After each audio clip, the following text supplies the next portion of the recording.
This is my most played vehicle. This is absolute cancer. This is the KV-1B. And in this video we're going to find out how this thing got even stronger. Hello you sexy beasts and welcome back to War Thunder. Let me cut right to the chase and tell you that this thing got a huge buff with the recent update. In patch Fire Rain we have seen the introduction of volumetric shells. Basically, shells are no longer counted as pixels but rather as objects with actual volume. Which means that tanks like the KV-1B, which only was really weak through the turret ring, which was a narrow target but very easy to hit with pixel perfect shots, yeah, no longer. The Finnish KV-1B is once again very strong. And I'm going to show you exactly how strong this thing is once again. But not before we talk about our sponsor. By self, kind of. If you happen to be in the market for War Thunder, premium accounts, golden eagles or premium vehicles, you can get yourself a 3% discount by using the link in the description down below. And since I'm feeling rather generous, if you use that link you also get a free decal on top. That's decal. Let's just say there is no better way of getting a pay-to-win decal, trust me. When the enemy sees this monstrosity facing down at them... Oh boy, is that a, well, slight up tier I see. By the way, if you want to know what battle rating you are in before you even spawn, just look at your spawn points. In the case of heavy tanks, it goes from 150 to 170 to 190/200 to 220. 200 in this case means a 0.3 battering up tier, which means this is a battle rating 4.3. Domination on the Battle of Hürtgen Forest. One of the maps I don't like too much, but which is actually pretty good in this vehicle. If your vehicle costs 150 spawn points to spawn, if your heavy tank costs 150 spawn points at the start of the battle, you probably don't want to take it out. You probably want to take a tank destroyer or something very quick with a better gun than what heavy tanks usually have. Especially in this case. The KV-1E or KV-1C in this regard, actually KV-1B now. I think this thing has changed names quite a few times. It is the definition of a juggernaut with little to no punch. This is statistically completely identical to the Russian KV-1E premium pack, but this one has a much higher win rate. For one simple reason, really. This vehicle fights for the Germans. It fights with German guns, not against them.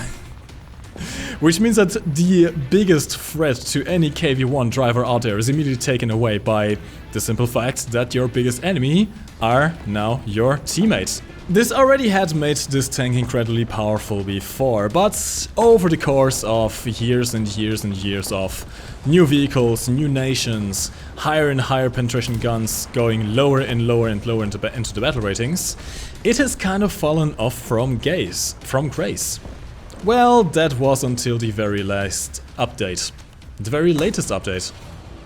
I didn't quite finish the M10 sadly, but no problem, no problem. They do not know we are here. We are just a stealthy heavy tank, is no issue, comrades. This thing is surprisingly big in real life, by the way. I've seen one of these in Bovington, they are huge. Now this tank has about 100mm of armor on the fronts and the sides, depending on where the... depending on where the applique armor is counted. You have the base 75mm of armor that pretty much any KV-1 gets, and you have 25 to 30mm additional plates on top of that, making for a very, very, very strongly armored vehicle. You do pay for that with a rather shitty gun overall. This is a very, very bad early 75-76mm Russian cannon, which only has about, what, 86mm of penetration if you're lucky, at its best. But for some reason we are cleaning up the house right now, like seriously. I guess it does have a bit of explosive filler to compensate for the rather lackluster penetration overall. But it has its own unique charm and playstyle because of that. See, because of the armor being so incredibly strong, for a 4.0 tank, let me remind you, this thing is 100mm of armor all around. At 4.0, it has a shitty gun, sure, but it has very good armor and very good mobility. This is Tiger levels of armor, if not better, with better mobility. So you can move around and you can take quite a few shots. In fact, you can cross open fields pretty much fearlessly as long as you keep the battle ratings in mind. The only few tanks that can actually hurt you, like the Archer, the M10, all the stuff with all the tank destroyers with high penetration guns, well, they generally speaking don't have the armor to withstand your shells back, so as long as you make them bounce or you get the first shot off, you can deal with them quite easily. In fact, your biggest problem when you are playing the KV-1B is going to be mostly Shermans and especially the T-34-57s. Keep that in mind when you are in a 0.3 up tier like I am right now. It's going to be the T-34-57s and the KV-1 ZIS-5s. Those are really, really nasty. Is the guy just going to let me shoot him? What is up with the enemy today? Are they completely blind or what's going on here? I am very confused right now, but I'll take it. That should definitely have been a hull break, to be honest. That guy should be dead by now. I'm going to move forwards a bit just so I don't get shot by whatever was shooting me there. These little SBA are really, really annoying, aren't they? It's fine, this next shot should not kill it. Apparently he's still alive, that's fine. Let's go for the driver this time. There's something shooting me from the right side. I'm not sure what it is, but it's taking my tracks out. It's actually from the front, so let's angle just a little bit. Thankfully we can still do that whilst our track is down. Just so he doesn't get us a perfect flat shot on our plate. That's the one thing I'm worried about the most right now. And he presents his side. It was a T-28, no competition there really. We are still bouncing all the shots, no problem. See, the biggest weak spot that this thing had before for less penetration guns had always been the turret ring. Sure, it was small, but it was big enough that you could actually hit it pretty reliably. If you, well, went for it properly. But now, with volumetric shells, yeah, good luck with that. Even Panzer IVs are going to struggle penetrating this thing. Not that you ever faced Panzer IVs, but anything that has the penetration that would previously be a real issue for this tank now has a shell that is too big to reliably fit through the third ring. Unless you go directly flat on from the front, it's not going to happen.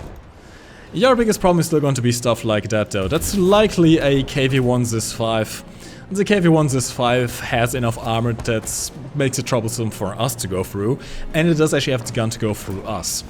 Probably not at this distance, especially since it can't go through the turret ring anymore, but it is still a bit of an issue. But thankfully the KV-1 has certain advantages. One, of course, whilst we might not be able to penetrate them, they can't easily penetrate us back either. And because we have such a great mobility, at least forwards, why don't we just zigzag around? Sure, we might not be able to penetrate them at this distance, and not from this angle, but we can change the angle. In fact, let me show you what a 1 vs 1 KV-1 battle looks like. He took our cannon barrel, we are going to be returning the favor. Actually, he took out our track, but we're going to return the favor by taking out his cannon barrel, and he got taken down by the ME-410. Very good. Now, there is something shooting me from the side. In fact, yeah. Side shot on, he still wasn't able to get us. Perfect side shot on, he still wasn't able to get us. Not quite sure what it is. Might be some kind of T-34. Honestly, I'm not too worried about this. I mean, even though we're in a slight up tier, this is a 4.3 battle. I haven't lost any crew yet. That Sherman doesn't worry me too much at this angle either. We'll be just fine. It was a T-50 and he is dead. Not much of an issue. Let's show this Sherman that this was a very, very bad idea to deal. He just took out a cannon breach. Okay, give us 18 seconds, Mr. Sherman. I'm going to show you why it was such a bad idea to go up against us. Or he dies. Never mind. Yeah, that tends to happen, actually. There's a T-34 looking at us, and I don't like the angle I'm presenting to him. He doesn't seem to be wanting to shoot though. I think there's an M10 coming up. That actually worries me. The M10 does actually worry me, so let's see if we can focus him down first. There's something shooting from our left. I'm not too worried about that either. I am really trying to focus the M10 right now. That's our biggest nemesis right now. That thing has a lot of penetration. I want to see if the T-34, yep, T-34 shot us. M10 is probably going to poke out. He didn't. The M10 is scared. Okay. Sadly didn't do any damage. Angle, angle, angle, angle, angle. He bounced. Can we get a retaliatory shot in? Yeah, there we go. Right for the side, okay. Very thin armor, no problem. T-34 isn't much of an issue right now. He doesn't seem to be able to go for a gun, so we'll go for his loader. Sadly, not enough damage to stop him from shooting. He's likely to go into waste another shot. Oh, he just tries to go straight for us. Okay. We're not going to let him go for our side. Angle the gun. There we go. And now, can we go for his cannon barrel or something? No damage to the breach. Got his gunner though. That's fine. Let him go, and thank you for presenting the side of your turret, Mr. T-34. Much appreciated. And we appear to have run out of ammo, actually. This is a bit awkward. Can we get our machine guns to reload, though? We might have run out of machine gun ammo as well, actually, now that I think of it. Or it is actually damaged, so you know what? MS-16, you stay over there, unless... Actually, I have an idea. Let's see if we can repair our machine gun real quick, and then I'm going to bull rush the M16. I want to see if I can kill him with machine guns only, whilst there's a random Sherman firing on us.